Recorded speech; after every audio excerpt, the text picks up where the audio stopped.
d'une canalisation que j'ai eue il y a quelques temps.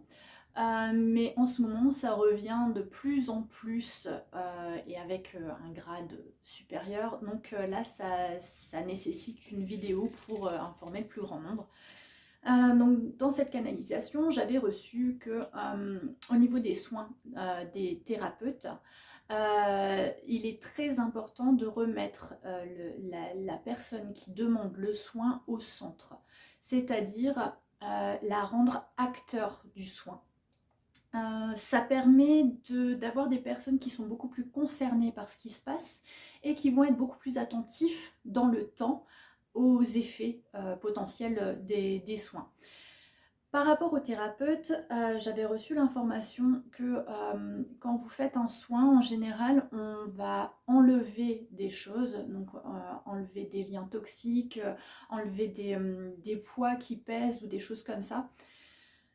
Toujours se méfier et se rendre compte que la place qui est laissée, c'est un vide.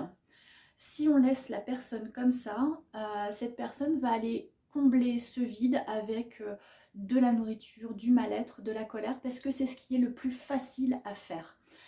Aller remplir avec de l'amour, ça demande un effort. Donc c'est pour ça que rendre acteurs les personnes en leur demandant d'aller combler eux-mêmes ce vide en conscience, ça paraît vraiment primordial là pour l'instant pour eux, parce que c'est vraiment l'information qui revient, mais c'est en force, donc ça a son importance. Donc c'est à vous, thérapeute, de rendre les personnes actrices de leurs soins, leur redonner en même temps leur pouvoir à ce niveau-là, et que ce ne soit pas uniquement déléguer son pouvoir à quelqu'un. Se laisser entre les mains de quelqu'un, c'est très facile. En devenir acteur, ça demande une implication et ça donne une autre dimension aux soins. Voilà.